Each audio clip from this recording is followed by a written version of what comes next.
ವಿಶೇಷ ಕಾರ್ಯಕ್ರಮ. ಶ್ರೀ ಸುಂದರ್ ಮಡಾಕ್ಷಿರ ಅವರು IT ಕಂಪ್ನಿ ಒಳಗೆ ಚೀಫ್ ಮಾರ್ಕೆಟಿಂಗ್ ಆಫೀಸರ್ ಆಗಿದ್ದಾರೆ. ಕಳೆದ 30 ವರ್ಷಗಳಿಂದ ವೀಸಾ, ಅಡೋಬೆ, ಸ್ಯಾಪ್, ಇನ್ಫೋಸಿಸ್, ವಿಪ್ರೋ ಈ ಕಂಪನಿಯಲ್ಲಿ ಅನೇಕ ವರ್ಷಗಳಿಂದ ಕೆಲಸವನ್ನು ಮಾಡ್ತಾ ಇದ್ದಾರೆ. ಈಗ ಪ್ರಧಾನಮಂತ್ರಿಗಳಾಗಿರುವ ಶ್ರೀ ನರೇಂದ್ರ ಮೋದಿ ಅವರ ನೇತೃತ್ವದಲ್ಲಿ prime ministers' national digital innovation ಕೌನ್ಸಿಲ್ನಲ್ಲಿ 2019ರಿಂದ ಕೆಲಸವನ್ನು ಮಾಡ್ತಾ ಇದ್ದಾರೆ. ಜೊತೆಗೆ ಮಧ್ವಶಾಸ್ತ್ರದ ವಿಶೇಷವಾಗಿರುವ ಅಧ್ಯಯನವನ್ನು ಕೂಡ ಮಾಡಿ ಯುವಕರಿಗೆ ಮಧ್ವಶಾಸ್ತ್ರವನ್ನು ಅವರು ನಿರೂಪಣೆಯನ್ನು ಮಾಡ್ತಾ ಇದ್ದಾರೆ. ಇವತ್ತಿನ ದಿವಸ 5 ways to successfully integrate professional and personal lives ಈ ವಿಷಯದ ಬಗ್ಗೆ ಕೆಲವು ನಿಮಿಷ ತಮ್ಮ ವಿಚಾರಗಳನ್ನು ಅವರು ಸ್ಪಷ್ಟಪಡಿಸಬೇಕು ಅಂತ ಅವರಲ್ಲಿ ಕೇಳಿಕೊಳ್ಳುತ್ತೇವೆ. ದಯಮಾಡಿ ಸಮಯ 10ರಿಂದ 15 ನಿಮಿಷಗಳಲ್ಲಿ ಅವರು ಪೂರ್ಣಗೊಳಿಸಬೇಕು ಅಂತ ವಿನಂತಿ.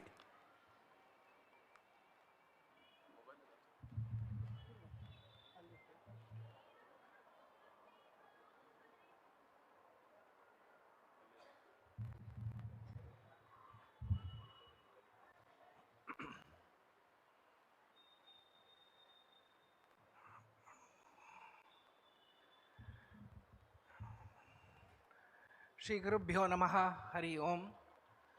I offer my humble namaskarams on the feet of Sri Satyatma Teertha Swamiji.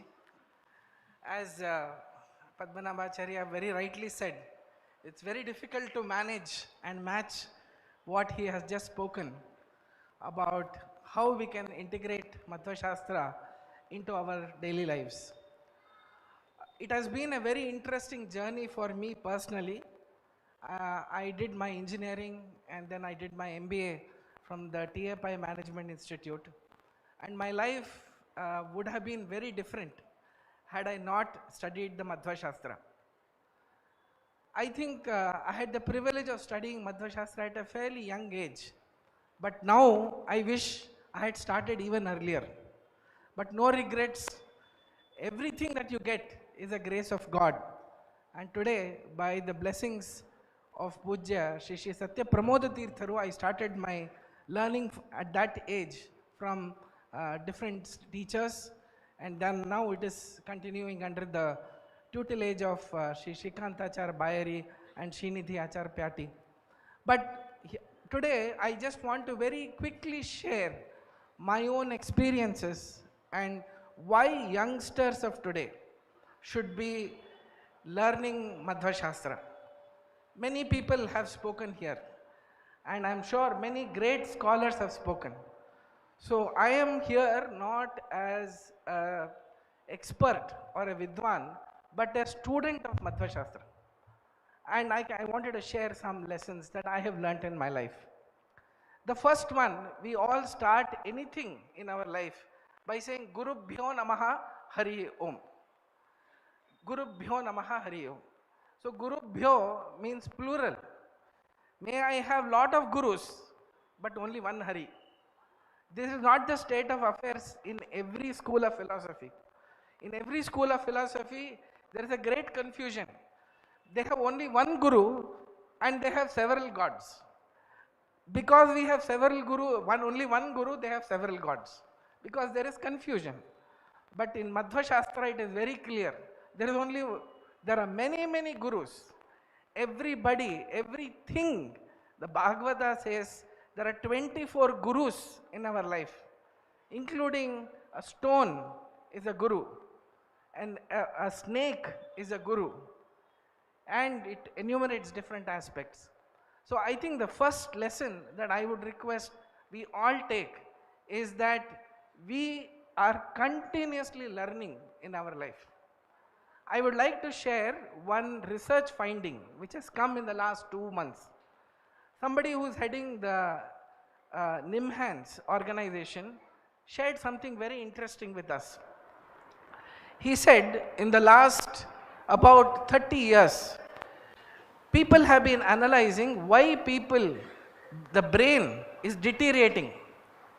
Human brain, the size, the capability is deteriorating. And I think we can all experience it. The point here is that when the brain size decreases, its capacity also decreases. And they're trying different reasons why we should be, how this can be corrected. But after so many years of research, they have felt and they have discovered today that people who take a spiritual way of life, their brain size increases after a certain period of time. The brain size cannot increase. Technically speaking, it cannot increase. But in this case, people who have spiritually enlightened, even a small ritual that somebody performs in the morning of 10 minutes of meditation, he is going to be better than somebody who does not do it. Otherwise, his brain will start to deteriorate. This is proven technically now. So it's official. If it is NIMHANS saying this, I don't think we have to go anywhere else. So we have to learn, which is how do we learn continuously and keep on acquiring knowledge. The second one is when you are acquiring that knowledge, let it be the right knowledge. Today there is no dearth of content. Go to YouTube, go to Instagram, go to any social media, you will find that there is enough content. So there is no dearth of content in any format. But Yathartha Jnana is the one which is going to take us to the right path.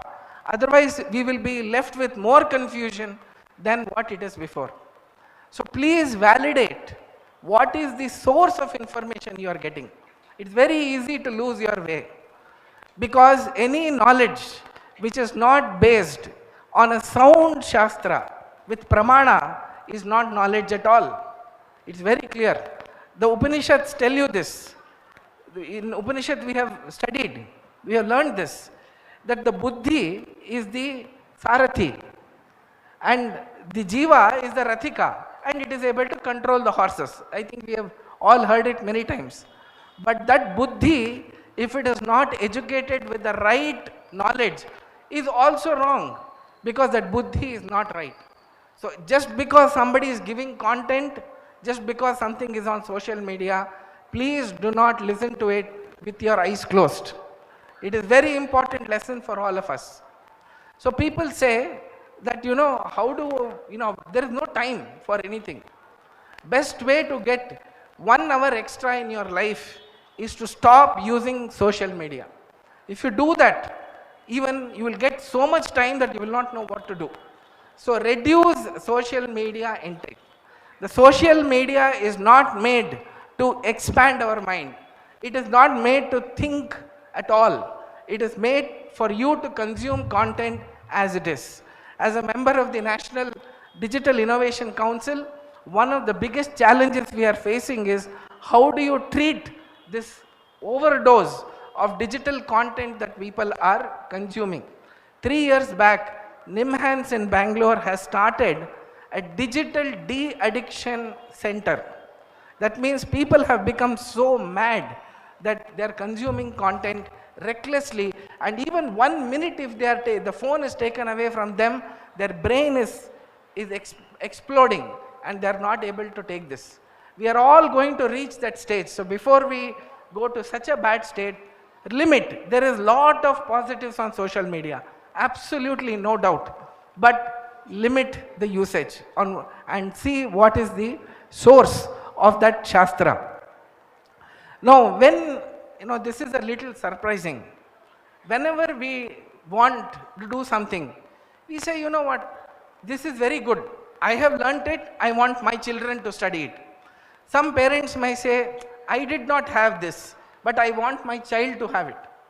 So whichever stage you are, you might have learnt Madhwacharya, you might not have learnt Madhwacharya. It's okay. But you should have that aspiration that my children at least should study Madhwacharya. Yes, that is very important. I did not buy a house, I could not buy a house, but I will buy a plot so that my son can build a big house. So I did not have money, but I will buy 60-40 site so that my son can build a big house. That is what we think. We say fine. Today we don't have access to, I might not have studied, it is okay. But my son, my child, my daughter should study Madhwacharya. For that, I will invest in their lives and now as well. The other one is that we all think that Madhwacharya is very difficult to understand. It is not at all the case. It is just an illusion that we have. Why? Because we have not attempted it. Any new subject, see, all of us have gone to school. When you are moving from 7th standard to 8th standard, what happens? They give you all the books for 8th standard, right? And when you are giving the books for 8th standard, you look at those books and say, oh my God, I cannot understand so many books. 7th standard ishta ittu, 8th ishtond agbitide, I can't read. But what happens at the end of 8th standard? You say, my God, I am able to read all this so easily, right? So it is over. Now again when we come to 9th standard, same problem. Oh, I will fail. We start the year with a full resolution, I am going to fail. But what happens? We all do very well. Similarly, when you are studying a new Shastra, every Grantha is a step upwards. So you will face some challenges, but that is only in the limited period. After some time, when you get used to it, after 1 month, you will get used to it. All of us think, no, we all take membership in gym. For youngsters, it's very common. They all take gym membership. What happens in the first 15 days after going to the gym? Nobody loses any weight. Nothing is going to happen. They are not going to become fit. And all their hands and legs will be aching. But what happens after some time is that over a period of time, this is something which will grow on you. So my humble request to all of them, everybody, especially youngsters, is study the Madhwacharya. You cannot be a Madhva without studying Madhwacharya. If you are born in the Madhva community or have access to Madhva philosophy, it means that you have got admission into a university. It still doesn't mean you are a graduate. Again, very important for us to learn. Every small bit of Madhwacharya you read is Madhwacharya. Raghavendra Stotra is Madhwacharya. Hariva Stuti is Madhwacharya. Dvadasha Stotra is Madhwacharya. Harikathamritasara is Madhwacharya. Every Devarnama is Madhwacharya. We just saw Poojya Acharya, how he picked up one line and how much we could learn from that. So don't think that Madhwacharya means only being able to study higher level texts.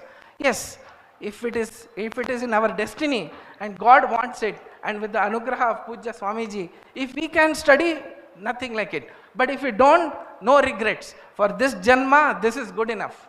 So we have to do that. Everybody who joins school does not do PhD. But just because everybody does not do PhD does not mean that they are not study. They are illiterates. So either I will study Sudha or I will be illiterate is as wrong. It is wrong. Let us start our study with small reading, small parts, and then building our knowledge. See, Swamiji was here for about 2 months. Many of you, I'm sure, have been attending these pravachanas every day. Just go back and see 2 months back to now, what a big journey we would have all taken. I can say this with a lot of conviction because I had the privilege of being with Swamiji during his Chaturmasya in Pune for 2 months. It was a transformational experience for me personally. So make the best use of this time.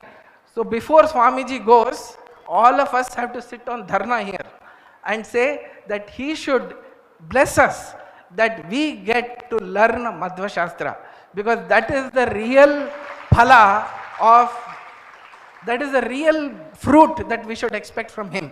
Already he has made a lot of arrangements for us to continue. It should not happen that after he leaves, everything comes back to zero. Then we should not wait for next time he is coming to Hyderabad. That should not be the case. The name is Bhagyanagar. It has become Bhagyanagar only because Swamiji has come here. Otherwise, Durbhagyanagar, right? So we should do that. We should continue that education.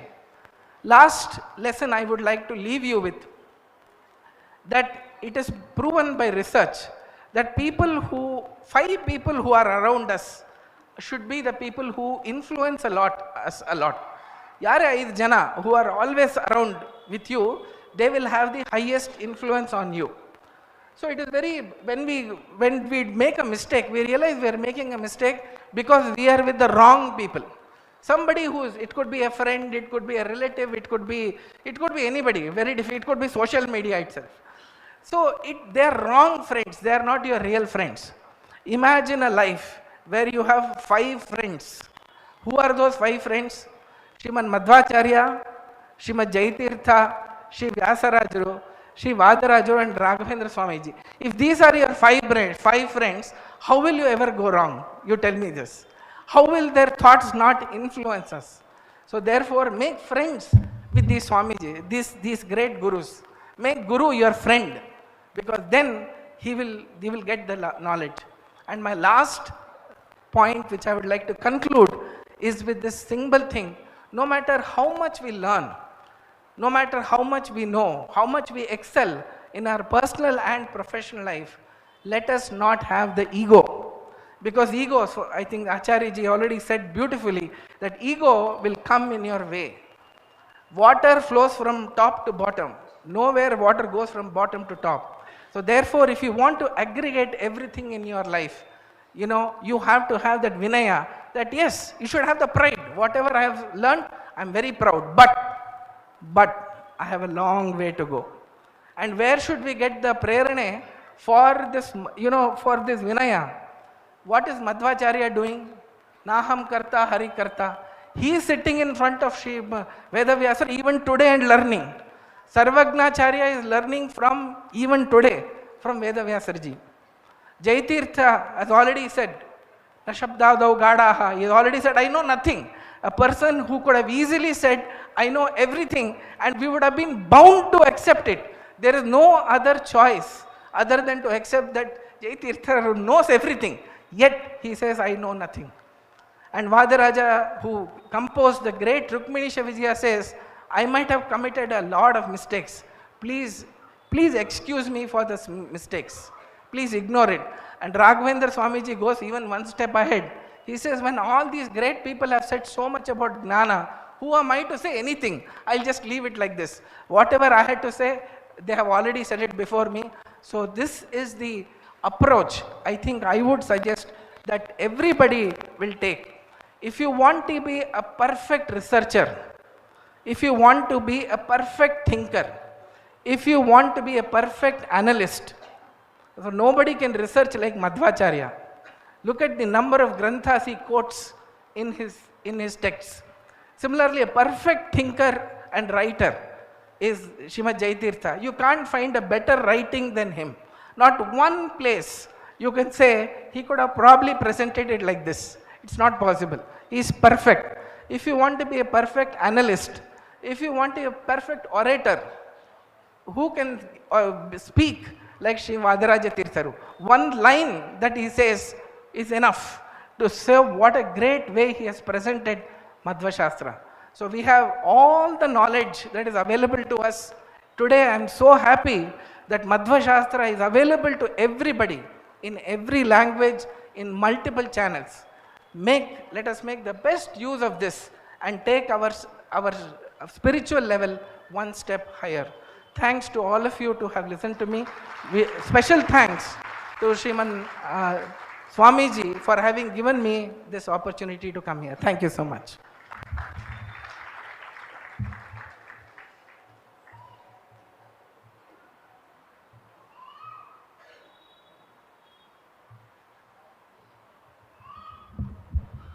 Sundar ಅವರು ಬಹಳ ಚೆನ್ನಾಗಿ ನಿರೂಪಣೆಯನ್ನು ಮಾಡಿದ್ದಾರೆ. ಅವರು ಸ್ವಾಮಿಗಳವರಿಂದ ಫಲಮಂತ್ರಾಕ್ಷತೆ ಪಡಿಬೇಕು. ಅನೇಕ ವಿಷಯಗಳನ್ನು ಹೇಳಿದರು. ಅದರಲ್ಲಿ ಒಂದು ವಿಷಯವನ್ನು ನಾನು ಟಚ್ ಮಾಡ್ತೇನೆ. ಏನು ಅಂದರೆ, ಮಧ್ವ ಫಿಲಾಸಫಿ ಬಹಳ ಕಷ್ಟ ಆಗೋದಿಲ್ಲ, ಓದಲಿಕ್ಕೆ ಆಗೋದಿಲ್ಲ ಅಂತ ನೀವು ಯಾರೂ ಬೇಸರ ಪಡಬೇಡಿ. ಒಂದು ದೃಷ್ಟಾಂತ, ಚಿಕ್ಕ ಒಂದು ದೃಷ್ಟಾಂತ. ಮಕ್ಕಳು ಇವತ್ತು 1.5 ವರ್ಷದ ಮಗುವಿಗೆ ಅದನ್ನು ಮೊಬೈಲ್ ಕೊಟ್ಟರೆ ಟಾಮ್ ಆ್ಯಂಡ್ ಜೆರ್ರಿ ನೋಡ್ತಾ ಇರ್ತದೆ, ಇನ್ಯಾವುದೋ ನೋಡ್ತಾ ಇರ್ತದೆ. ಅದಕ್ಕೆ ಶಬ್ದ ಇಲ್ಲ, ಮಾತಿಲ್ಲ, ಬರೀ ಆ ಅಲುಗಾಡುವ ಚಿತ್ರವನ್ನು ನೋಡಿ ಅದನ್ನು ಪೂರ್ಣವಾಗಿ ಅರ್ಥ ಮಾಡಿಕೊಳ್ಳುತ್ತದೆ. ಯಾರೂ ಅದಕ್ಕೆ ಕಲಿಸಿಕೊಡೋದಿಲ್ಲ, ನೋಡಿ ನೋಡಿ ನೋಡಿಯೇ ಅದಕ್ಕೆ ಅರ್ಥವಾಗ್ತದೆ. ಹಾಗೆ ನಾವುಗಳು ಕೂಡ ನಮಗೆ ಪಾಠ ಅರ್ಥವಾಗೋದಿಲ್ಲ, ಪ್ರವಚನ ತಿಳಿಯೋದಿಲ್ಲ, ಪುರಾಣ ಅರ್ಥವಾಗೋದಿಲ್ಲ. ಯಾಕೆ ನಾವು ಕೇಳಬೇಕು ಅಂತಂದರೆ, ಹಾಗೆಲ್ಲ ನೀವು ಮಾಡಿದರವರಿಗೆ ಧನ್ಯವಾದಗಳು ಹಾಗೂ ಕೃತಜ್ಞತೆಗಳು.